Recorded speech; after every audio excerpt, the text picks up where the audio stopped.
재보궐선거 사전투표 첫째 날 투표율이 2018년 지방선거보다 높은 9.14%를 기록했습니다. 여야 모두 사전투표율이 높아야 유리하다며 지지층을 상대로 투표를 독려했습니다. 민주당이 내곡동 개발에 국민의힘 오세훈 후보가 관여한 문서가 발견됐다고 주장하며 사퇴를 요구했습니다. 국민의힘은 정권교체의 서막을 알리는 선거가 될 것이라며 정권 심판을 위해 투표해달라고 호소했습니다. 코로나19 신규 확진자가 사흘 연속 500명대를 기록하면서 4차 유행에 대한 우려가 나오고 있습니다. 백신 효과가 큰 것으로 분석되자 방역당국은 1차 접종 시기를 앞당기고 대상도 확대하기로 했습니다. 수사 뒤 이첩하라는 공수처 요청을 거부하고 검찰이 김학의 전 법무부 차관 불법 출국 금지 의혹과 관련해 이규원 검사를 기소했습니다. 공수처가 이성윤 서울중앙지검장에게 특혜를 줬다는 논란도 불거졌습니다.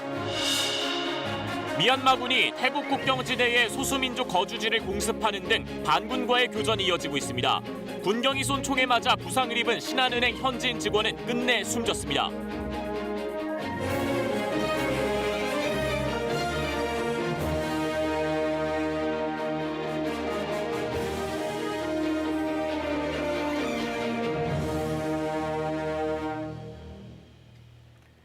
여러분 안녕하십니까? KBS 9시 뉴스입니다.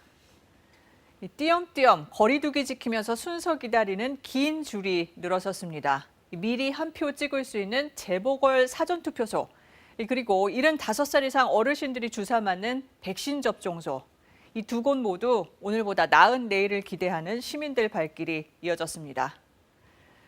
사전투표 첫날인 오늘 투표율은 9%를 넘었습니다. 지난 2018년 지방선거 때보다도 높습니다.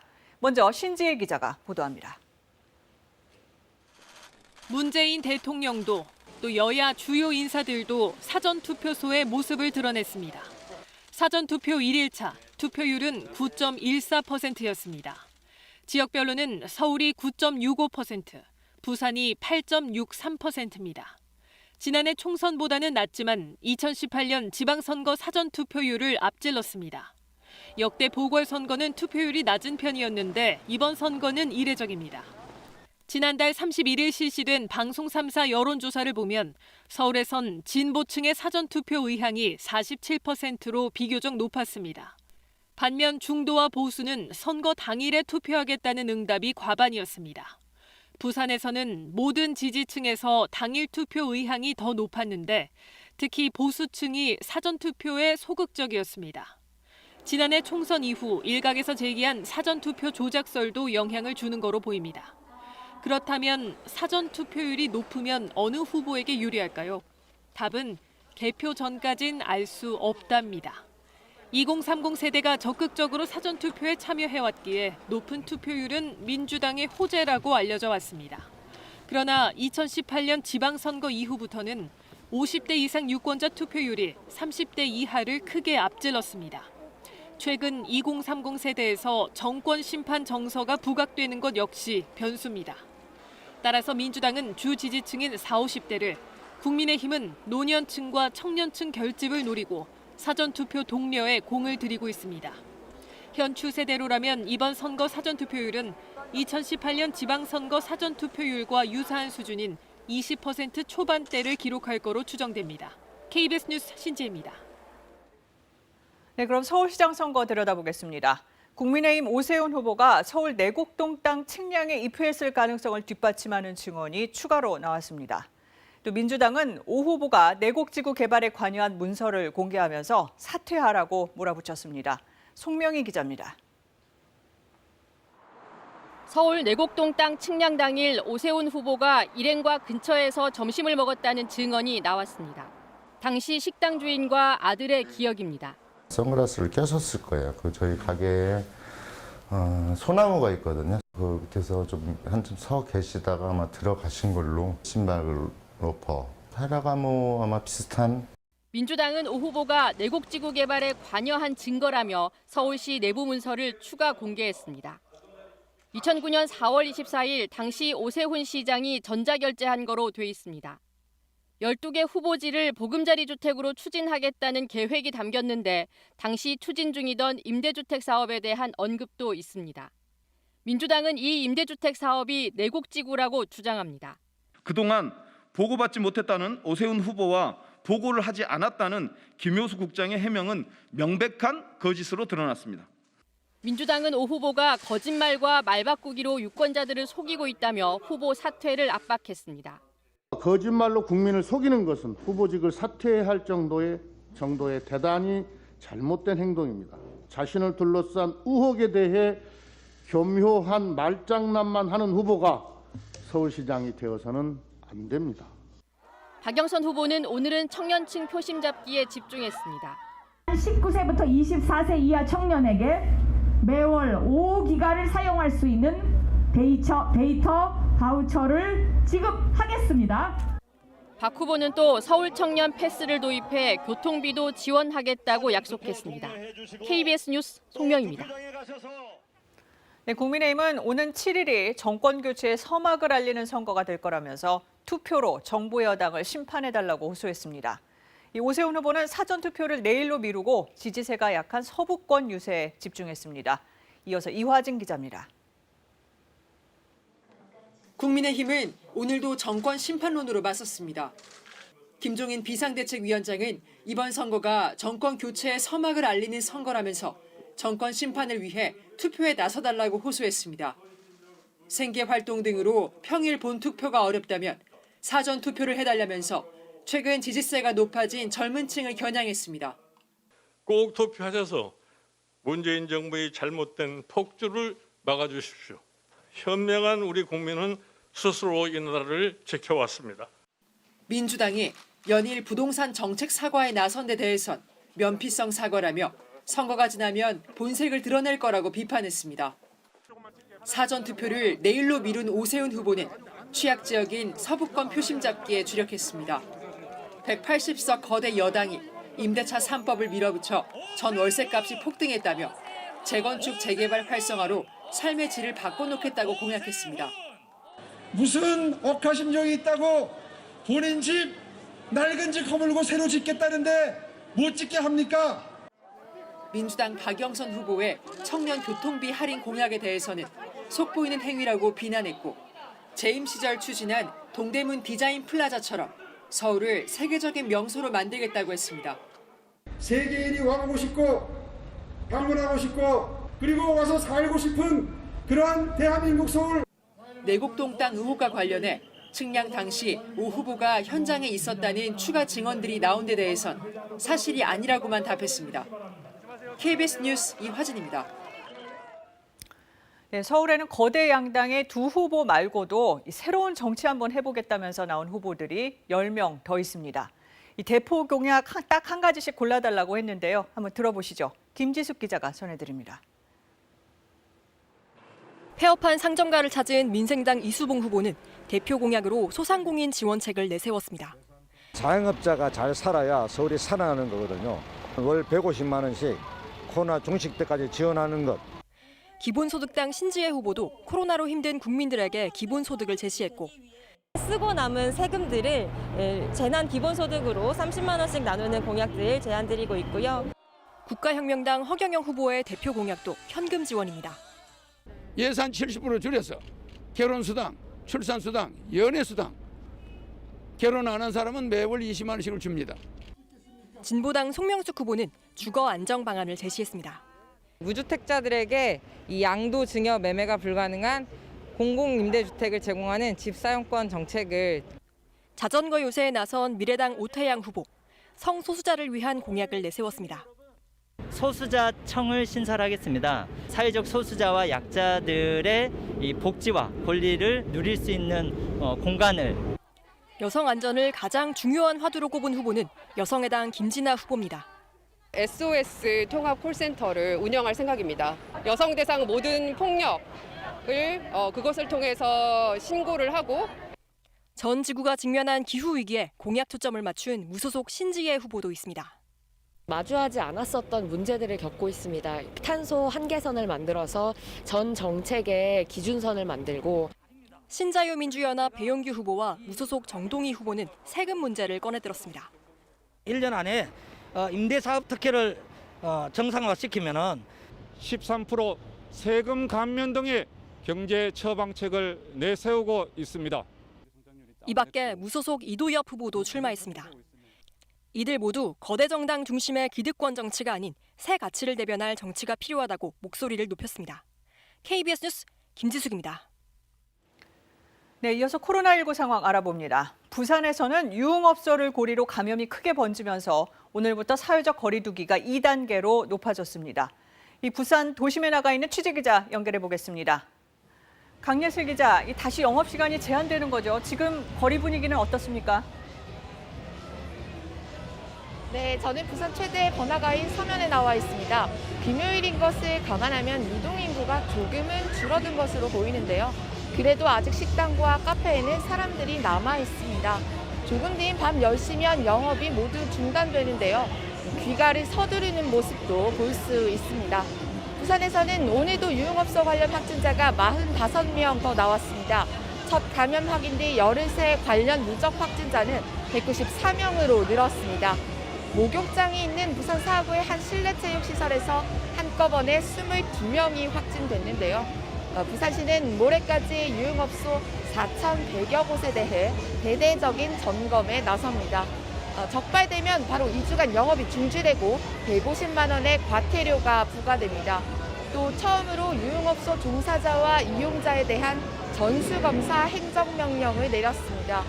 유흥업소 종사자는 진단검사를 받고 음성 판정을 받아야 일을 할 수 있고 이용자는 검사를 거부하면 확진 후 치료비 등에 대해 보상권이 청구됩니다.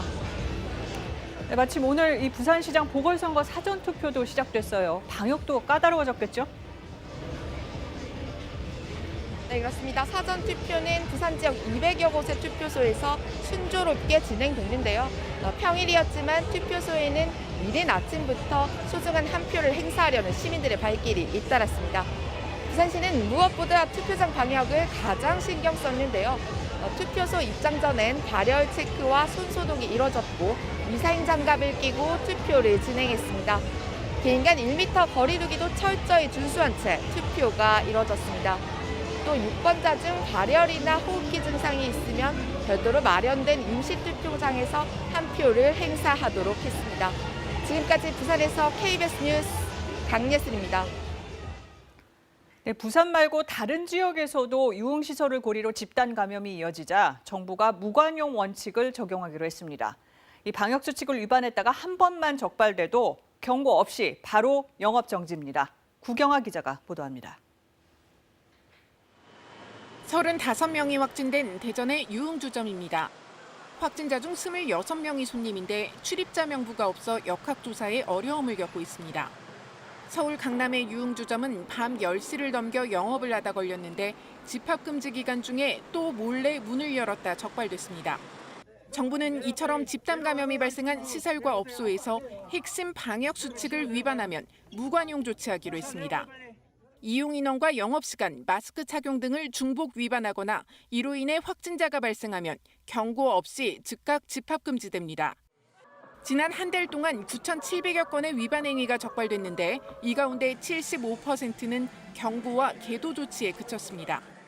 방역 지침을 위반하는 경우 경고 없이 영업을 열흘간 정지하도록 하고 있으며 4월 16일까지 입법 예고를 거쳐 적용할 예정입니다. 서울 강남구는 467개 유흥시설 종사자 전원에 대해 선제적 전수검사를 실시하고 음성 판정이 나올 때까지 영업을 중단시켰습니다. 유흥주점과 단란주점, 홀덤팜 같은 시설의 종사자와 업주, 접객원들은 모두 증상 유무와 상관없이 검체 검사를 받아야 됩니다. 서울의 확진자 발생이 40여일 만에 최다 수준을 기록했지만 한강공원은 벚꽃을 즐기려는 인파로 북적였습니다. 방역을 위해 음식 섭취를 자제해달라는 안내문에도 마스크를 벗은 모습을 찾기가 어렵지 않았습니다. 음식 섭취가 금지되는 것은 아니지만 다 먹고 나서도 마스크를 쓰지 않거나 5명 이상이 모여 있으면 방역수칙 위반으로 과태료가 부과될 수 있습니다. 한편 남자 핸드볼 팀에서 집단 감염이 발생한 가운데 문체부는 야구와 축구 등 새 시즌이 시작되는 프로스포츠 방역 관리를 강화하기로 했습니다.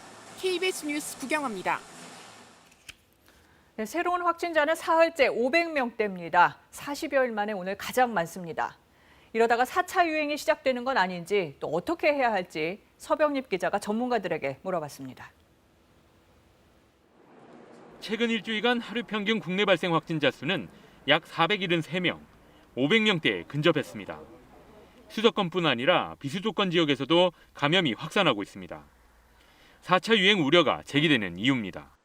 코로나19가 4차 유행에 초입해서 숨고르기를 하고 있는 것은 아닌지 걱정될 정도로 매우 위태로운 상황입니다. 정부는 병상 확보 등 의료 대응 여력은 아직 여유가 있다는 입장입니다.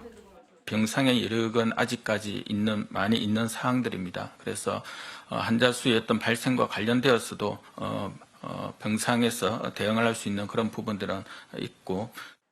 전문가들은 4차 유행이 본격적으로 시작되면 환자 규모는 이전에 비해 훨씬 더 커질 수 있다고 경고합니다.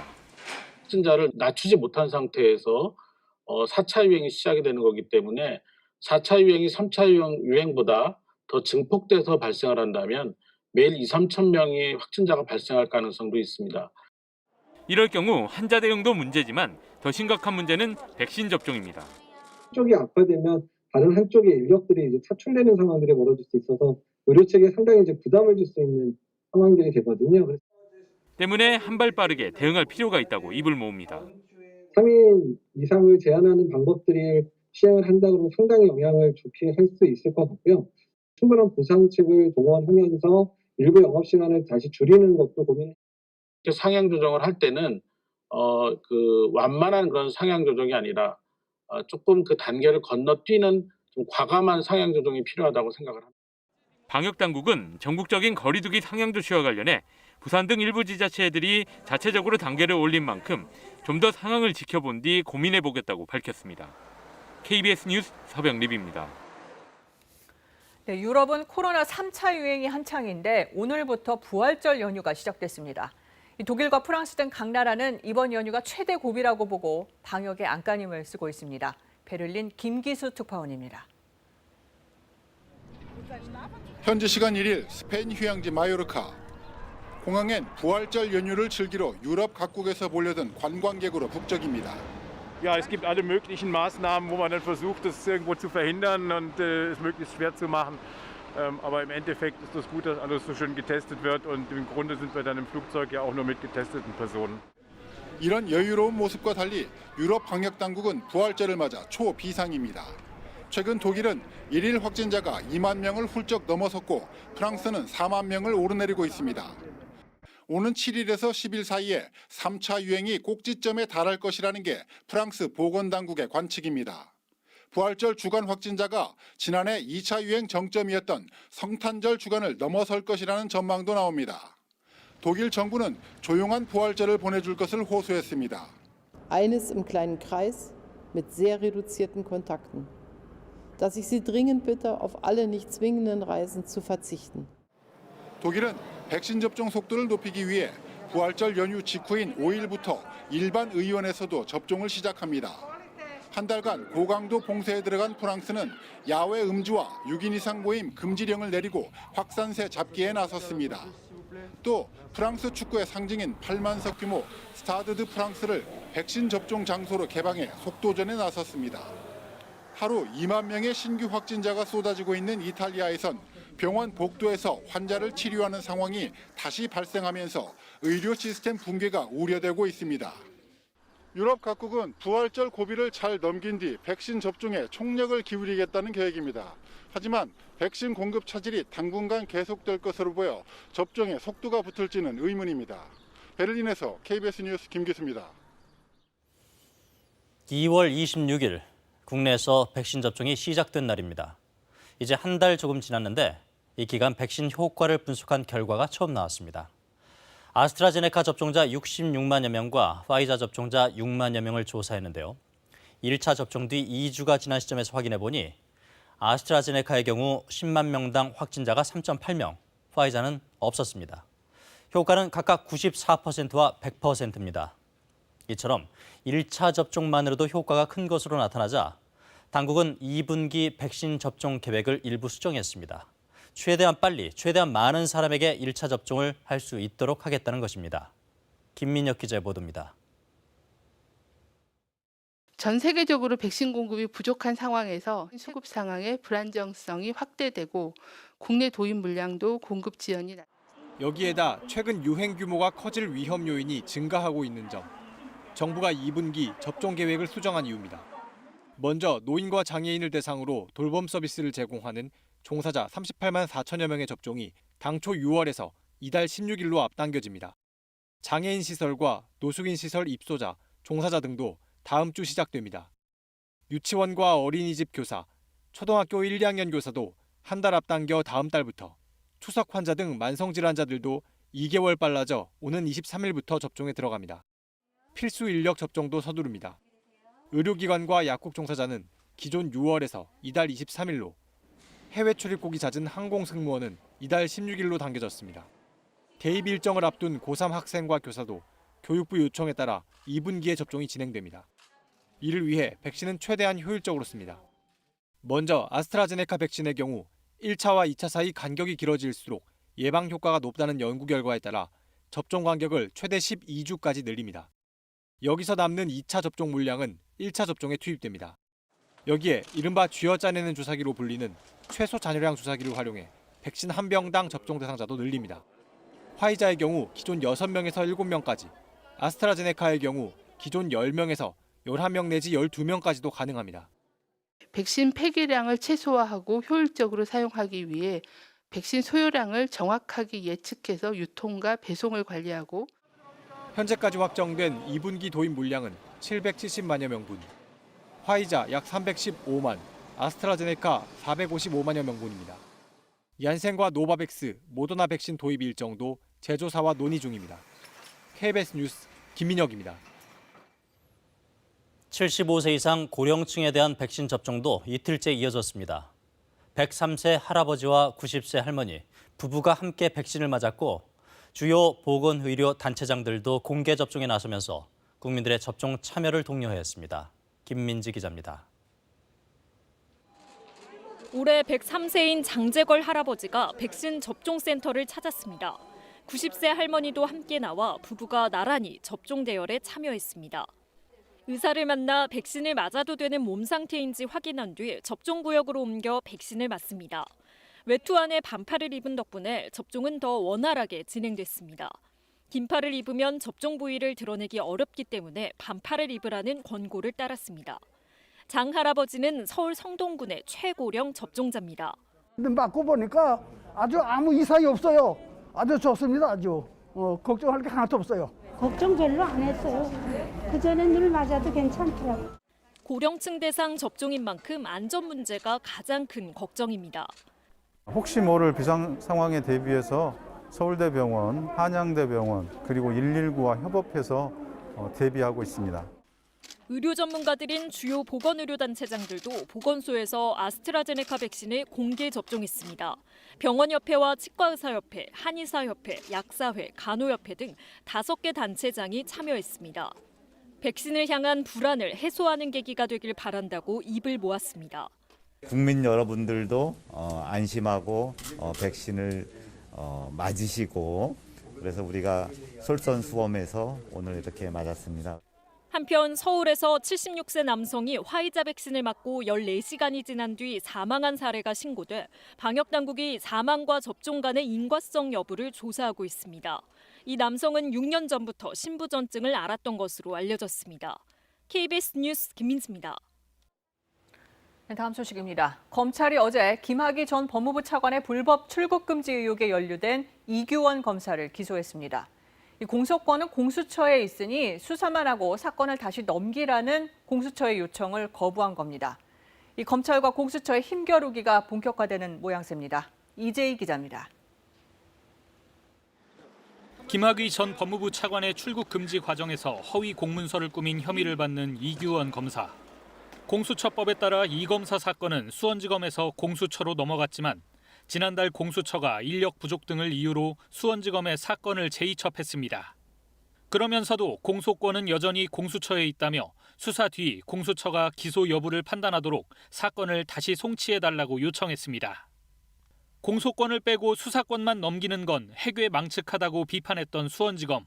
결국 어제 이 검사와 차규근 법무부 출입국 외국인 정책본부장을 전격 기소했습니다. 수원지검은 공수처 견해가 법률상 근거가 없어 대검찰청과 협의해 기소를 결정했다고 밝혔습니다. 이에 대해 김진욱 공수처장은 기사를 보고 기소 사실을 알았다며 불편한 기색을 내비쳤습니다. 공소권을 둘러싼 공수처와 검찰 간의 힘겨루기가 본격화된 건데 갈등은 더 커질 전망입니다. 공수처가 이번 사건처럼 판검사나 고위 경찰 공무원 사건을 검경에 이첩했을 경우 기소 여부는 공수처가 결정하도록 명문화한 사건 사무 규칙을 추진 중이기 때문입니다. 법조계에서도 의견이 엇갈립니다. 공소권 유보부 이첩 이런 것들이 그 현행 형사소송법에 존재하지 않는 절차고 공수처법에도 존재하지 않는 것이에요. 검찰이 자기들이 기소권까지도 행사하겠다. 이거는 법을 어기는 발상이죠. 자기들은 이미 검찰은 고위공직자에 대해서는 수사권도 없고 기소권도 없어요. 김진욱 공수처장은 관련 사항을 검경과 협의 중이며 외부에 알려진 사건 사무 규칙안 내용 일부는 부정확하다고 밝혔습니다. KBS 뉴스 이재입니다. 네, 그런데 이 김학의 전 차관 사건과 관련해 이성윤 서울중앙지검장이 지난달 공수처 조사를 받을 때 특혜를 받았다는 논란이 불거졌습니다. 공수처장의 관용차를 타고 들어간 사실이 뒤늦게 드러난 겁니다. 김민철 기자가 보도합니다. 공수처에서 600m가량 떨어진 이면도로입니다. 이성윤 서울중앙지검장은 지난달 7일 이곳에서 김진욱 공수처장의 관용차로 갈아타고 공수처에 들어갔습니다. 이어 1시간가량 김 처장 등과 면담을 겸한 기초조사를 받았습니다. 이 지검장은 김학의 전 차관 출국금지 수사에 외압을 행사한 의혹으로 수원지검 수사를 받다가 공수처로 사건이 이첩된 상태였습니다. 관용차 제공이 뒤늦게 알려지면서 공수처가 이 지검장의 출입 기록이 남지 않도록 특혜를 줬다는 논란이 일고 있습니다. 김 처장은 보안상 어쩔 수 없었다며 공정성 논란이 제기되지 않도록 유의하겠다고 밝혔습니다. 이런 가운데 공수처가 이 지검장 사건을 직접 수사할 수 있다는 관측도 나오고 있습니다. 공수처는 기초조사 뒤 여건 미비 등을 이유로 이 지검장 사건을 수원지검에 재이첩했지만 이 지검장이 계속 소환에 불응하면서 수사가 답보 상태에 있습니다. 공수처가 오늘 대통령에게 추천할 부장검사 후보자를 확정하는 등 이달 중순까지는 수사 진영을 갖출 전망이어서 검찰이 그때까지 수사 결론을 내지 못할 경우 이 지검장 사건을 다시 갖고 올 수도 있습니다. 이 지검장도 자신에 대한 수사는 공수처가 맡아야 한다는 입장을 수차례 밝힌 바 있습니다. KBS 뉴스 김민철입니다. 미얀마 국민의 민주화 투쟁을 지지합니다. 한국 외국어대 교수 188명이 미얀마 시민들을 지지하는 성명을 내놨습니다. 한국어와 미얀마어는 물론 힌디어, 크로아티아어, 그리스어 등 모두 30개 언어로 발표했는데요.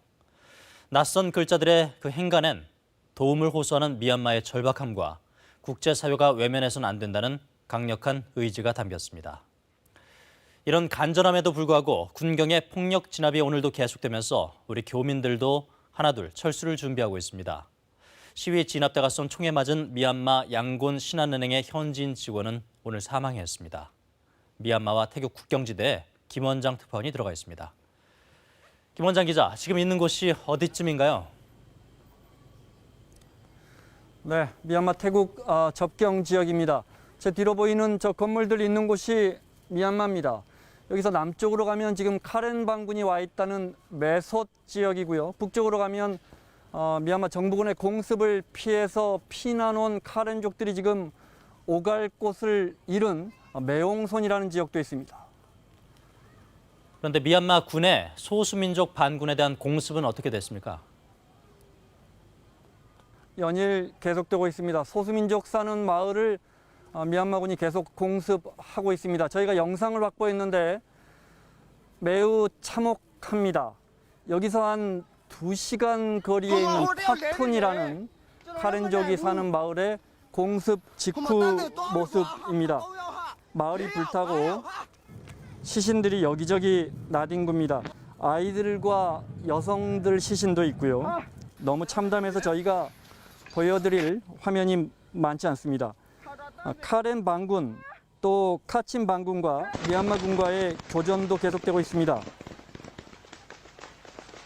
쿠데타를 반대하는 시민들과 이들 소수민족 반군과의 연대가 확실해지고 있는 가운데 미얀마 군정이 어제는 소수민족 반군에게 한 달간 휴전하자 이런 제안도 했습니다. 하지만 유혈 진압으로 인명피해는 계속 늘고 있죠.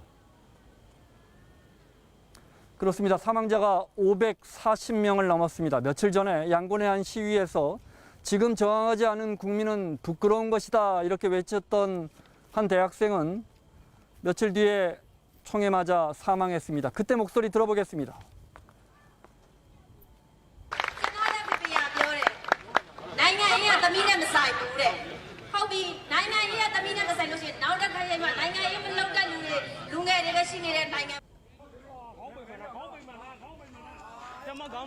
간호대 2학년생인 마틴자 헤이는 이 발언을 하고 엿새 만에 부상자들을 돕다가 군경이 쏜 총에 맞아 숨졌습니다. 퇴근길에 군경이 쏜 총에 머리를 맞았던 양곤 신한은행 현지인 직원도 오늘 숨졌습니다. 지금 미얀마에서는 그냥 퇴근버스 안에서 총에 맞을 수 있습니다. 이 사건 이후에 3천여 우리 교민들의 불안감이 매우 커지고 있습니다. 일부 우리 기업들이 직원들의 철수를 결정했고 귀국편 항공기가 거의 다 매진돼서 오늘 임시편이 추가됐습니다. 오늘 새벽에 열린 유엔 안보리는 미얀마 군부의 평화 시위대를 향한 무자비한 폭력을 강도 높게 비판했지만 평화 시위대를 향한 무자비한 폭력을 막기에는 역부족으로 보입니다. 미얀마 태국 국경 지역에서 KBS 뉴스 김원장입니다. 내일이면 제주 4.3 사건이 일어난 지 73주년을 맞습니다. 한 마을에선 군 총탄에 60명 넘는 주민이 숨지고 살던 집마저 다 불에 타면서 주민들이 모두 떠나야만 했는데요. 이 마을 후손 10여 명이 4.3 발생 40여 년이 지난 1989년 대규모 소송을 제기했습니다. 마을 땅을 다른 사람이 가로챘다며 돌려달라고 요구했고 오랜 법정 다툼 끝에 결국 승소해 일부를 돌려받았습니다. 이들처럼 4.3의 혼란 속에 땅을 잃어버린 제주도민이 많을 것으로 전문가들은 추정하고 있지만 정확한 실태는 아직도 파악되지 않고 있습니다. 무엇이 문제인지 김가람 기자가 취재했습니다. 4.3 사건 당시 아버지가 행방불명된 김군선 할아버지. 1972년 군 입대하기 전 마을 유지가 증조 할아버지 땅을 소유한 사실을 알게 됐습니다. 저 군대 잘 갔다 와. 나 갔다 오는 나는 다 정리해 그네 돌려주거라. 그 말만 했어요. 지금까지도 못 만났습니다. 또 다른 4.3 희생자 유족인 안성진 씨는 조부의 땅을 부당하게 빼앗겼다며 15년째 법정 다툼을 이어가고 있습니다. 재판정에 갈 때마다 진짜 이건 아닌데 이건 아니다. 진짜 유치원생이 들어도 이거는 답이 나올 일이거든요. 두 사례의 공통점은 부동산 특별조치법입니다. 소유권이 불분명할 때 자신의 땅이 맞다는 보증만 있으면 쉽게 등기할 수 있는 한시 법령입니다. 비슷한 사례를 찾기 위해 취재팀이 잃어버린 마을 5곳의 집터를 분석했습니다. 4.3 사건을 기점으로 부동산 특별조치법이 적용돼 소유권이 바뀐 땅은 195필지 가운데 80%가 넘는 162필지. 특히 이 중에는 4.3 당시 희생된 사람의 것으로 추정되는 땅도 적지 않았는데 사망한 지 한참 후에 땅을 샀다는 사례가 나옵니다. 현재 제주에 잃어버린 마을은 100곳이 넘는 만큼 조사를 확대하면 비슷한 사례가 더 많이 나올 것으로 보입니다. 토지 소유권에 관련된 이 추가 진상 조사 문제는 상당히 중요한 물적 피해 실태 조사와 더불어 원상 회복 조치를 위한 가장 중요한 4.3 사건의 광풍 속에 영문도 모른 채 가족들을 잃은 유족들. 관련 법이 통과한 희생자 배상만큼이나 잃어버린 땅의 주인을 찾아주는 일도 중요한 과제로 남았습니다. KBS 뉴스 김가라입니다. 네, 서울에서 어머니와 두 딸을 숨지게 한 사건의 피의자 김모 씨가 이 숨진 큰딸을 오랫동안 스토킹한 정황을 경찰이 확인했죠. 최근 국회에서는 발의된 지 22년 만에 스토킹이란 말을 처음 넣은 스토킹 처벌법이 통과됐습니다. 그런데 처벌 수위는 높아졌지만 정작 피해자를 사전에 보호하는 중요한 조항들이 빠져 있습니다. 김비치라 기자가 짚어봤습니다. 숨진 큰딸은 지난 1월부터 스토킹 피해를 호소했다고 지인들은 경찰 조사에서 진술했습니다.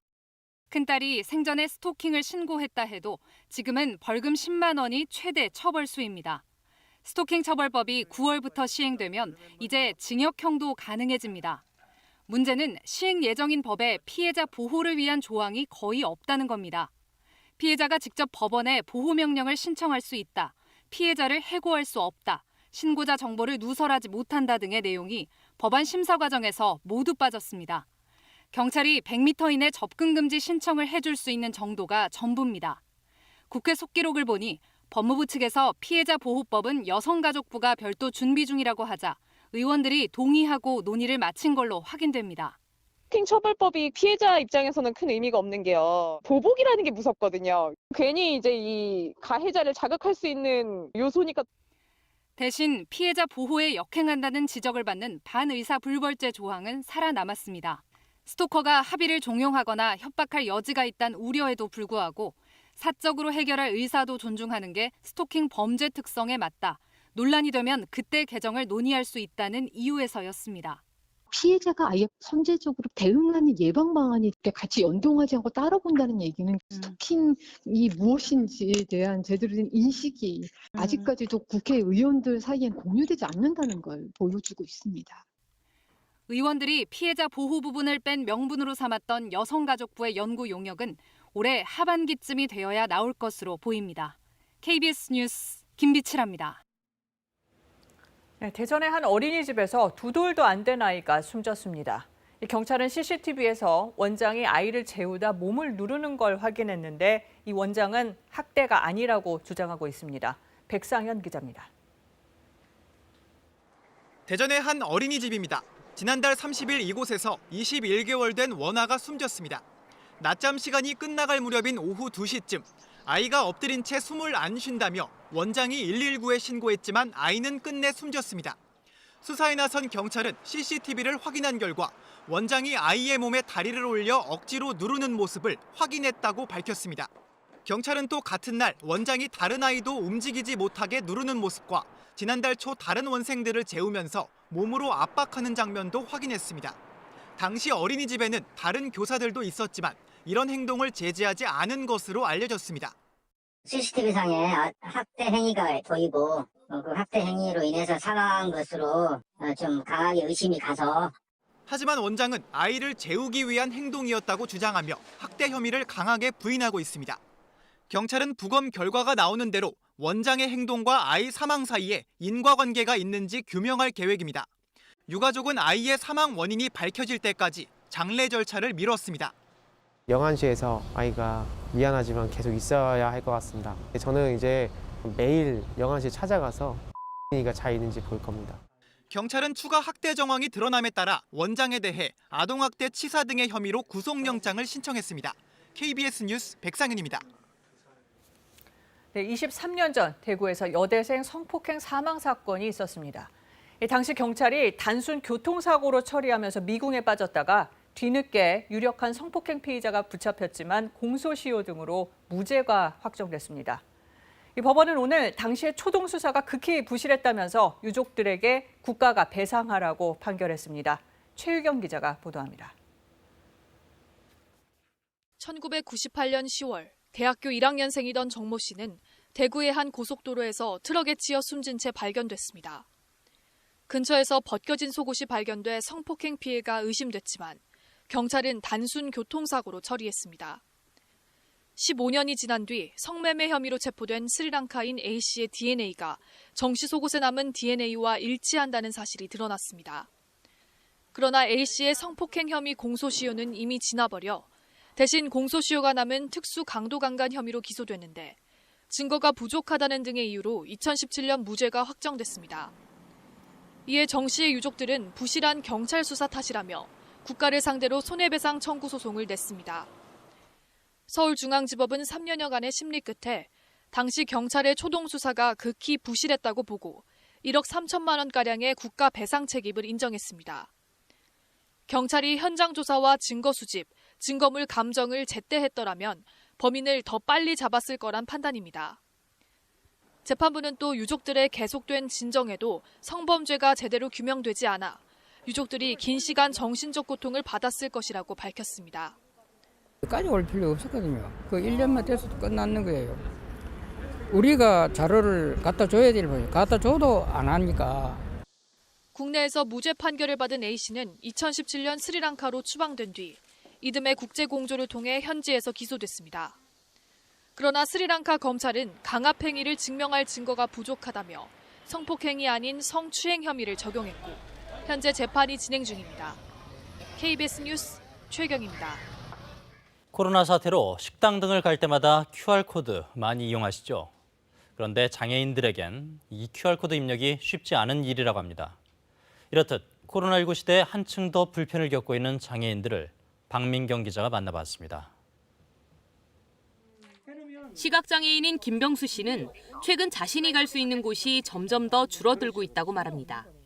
식당이라도 가려면 출입부터 쉽지 않기 때문입니다. 이렇게 네모진 그 스크린에 나오는데 그 안에 이렇게 QR을 딱 이렇게 맞추면 된대요. 근데 이 네모진 스크린도 모를 뿐더러 이 QR을 어떻게 이게 맞았는지도 안 보인다라는 거죠. 손으로 쓰는 방명록도 마찬가지입니다. 저 이 QR 잘 못하는데요. 그러면 다음으로 오는 게 쓰고 들어오세요. 그래요. 그러면 이제 그 다음에 저희들이 밝혀야 되는 건 죄송하지만 저희가 눈이 잘 안 보여서요. 이걸 못하는데요. 이로 인해 느끼는 고립감이 너무나도 크다고 말합니다. 보면 결국은 안 보여서거든요. 처참함 또는 정부로부터 이 배신감 또는 소외감. 지난 2월 자녀가 다니는 어린이집 요청으로 코로나19 진단검사를 받았던 양지윤 씨. 청각장애가 있는 양 씨는 질문조차 하기 어려운 당시 상황이 너무나 불안했다고 말합니다.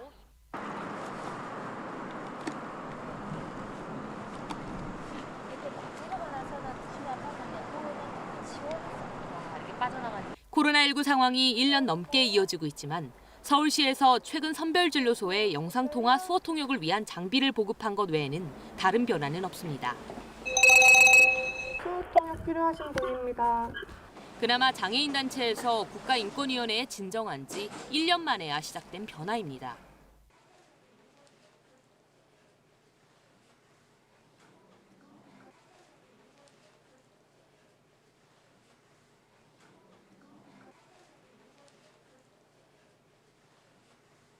코로나19로 모두가 불안해하는 요즘, 의사소통 방법이 다르다는 이유로 더욱 소외되고 싶지 않다는 게 장애인들의 바람입니다. KBS 뉴스 박민경입니다. 지능이 상대적으로 낮아 학습에 어려움을 겪지만 지적 장애는 아닌 상태를 경계선 지능이라고 합니다. 우리나라 청소년 80만 명 정도가 경계선 지능인 것으로 추정되는데요. 이들을 위한 맞춤형 교육이 절실하지만 배울 곳도 가르칠 사람도 턱없이 부족하다고 합니다. 김혜주 기자가 취재했습니다. 야외에 모여 노래를 함께 배우고 미술을 통해 식물 성장의 원리를 공부합니다. 일반 교육 과정을 따라가기 힘든 경계선 지능 청소년을 위한 위탁형 예술대안학교입니다. 저희 아이는 일반 학교에서 평균을 못 따라가는 친구였는데 자기를 표현하는 방법을 배우고 그다음에 그래서 자존감이 좀 회복되고 학생들은 미술과 음악 등 예술 교육을 통해 사회성과 자존감을 키울 수 있습니다. 지난 2015년 노원구와 서울시 교육청의 위탁으로 문을 연 뒤 초등에서 고교 과정까지 개설했지만 학생은 55명밖에 받지 못합니다. 한정된 예산으로 운영하다 보니 공간도 학생들을 돌봐줄 교사도 부족한 게 현실입니다. 인원수가 제한이 돼 있다 보니까 많은 아이들을 수용을 할 수가 없는 게 좀 제일 큰 저희한테는 어려움이기도 하고 가슴 아픈 일이기도 해요. 경계선 지능은 지능 지수가 71에서 84 정도로 낮지만 지적장애엔 해당하지 않습니다. 전체 청소년 인구의 13.6%, 약 80만 명이 경계선 지능으로 추정되지만 이들을 위한 위탁형 교육시설은 서울 지역의 경우 단 3곳뿐입니다. 이렇다 보니 어쩔 수 없이 일반 학교를 다니며 학업 부진을 겪다가 따돌림이나 괴롭힘을 당하는 경우도 많습니다. 정말 존재감이 없고 따돌림을 굉장히 많이 당해서 1년, 몇 년을 그냥 계속 울면서 학교를 다녔거든요. 이 때문에 경계선 지능 청소년에 대한 조기 진단과 함께 맞춤형 교육이 절실하다는 지적입니다. 이 아이들의 학습 속도 이런 거를 맞춰서 가르치는 거 필요하고요. 그런 것들을 잘 파악을 해서 진로랑 연결시켜서 해주는 거 이런 것들이 필요하다. 서울시는 지난해부터 실태 조사에 나섰지만 헌법에 명시된 능력에 따라 교육받을 권리는 경계선 지능 청소년들에게는 아직 먼 이야기일 뿐입니다. KBS 뉴스 김혜주입니다. 바둑알처럼 생긴 초콜릿과 풀 모양 사탕. 최근 편의점에서 많이 팔리는 상품들입니다. 그런데 실제 제품과 크기도 모양도 너무 비슷해 정작 아이들이 실제 바둑알과 풀을 먹을 것으로 착각할 수 있다는 우려가 나오고 있습니다. 이지은 기자가 취재했습니다. 편의점 과자 진열대에 바둑알이 그려진 초콜릿 상자가 눈에 띕니다. 포장을 열어보니 실제 바둑알과 모양이 똑같습니다. 재밌는 상품을 찾는 소비자층을 겨냥한 이색 상품인데 출시와 함께 안전사고를 걱정하는 목소리가 나오고 있습니다. 신기한 음식 중에 하나다. 재미로 넘어갈 거는 같은데 아이들 입장에서는 맞지 않는 것 같다고 생각을 해요. 식용이 가능하다고 생각이 들 것 같아서. 구두약 제조사와 협업해 출시한 구두약 초콜릿은 용기의 겉모양이 실제 구두약과 헷갈릴 정도로 비슷합니다. 매직 잉크와 색깔까지 똑같은 음료수와 딱풀 모양의 사탕도 나왔습니다. 어린이 등이 실제 화학 제품을 이런 식품으로 착각해 먹을 수 있다는 우려가 나오는 이유입니다. 2015년부터 3년 동안 발생한 생활화학제품 관련 어린이 안전사고는 모두 200건으로 이 가운데 먹거나 마시는 사고가 전체의 78% 정도로 가장 많았습니다. 하지만 화학제품의 고유 디자인을 식품 포장에 사용해도 현재로선 막을 방법이 전혀 없습니다. 어린이의 눈높이로 봤을 때 어린이가 헷갈릴 수 있게 뭔가를 콜라보를 하는 거는 막아야 되는 거죠. 어른의 눈높이하고도 다른 거죠. 최근에서야 생활화학제품과 오인할 우려가 있는 광고나 표시는 식품에 사용하지 못하도록 하는 법안이 국회에서 발의됐습니다. 그러나 법안 통과와 시행까지는 여러 절차와 상당한 시간이 필요해 당분간 안전사고 위험이 여전하다는 지적이 나오고 있습니다. KBS 뉴스 이지은입니다.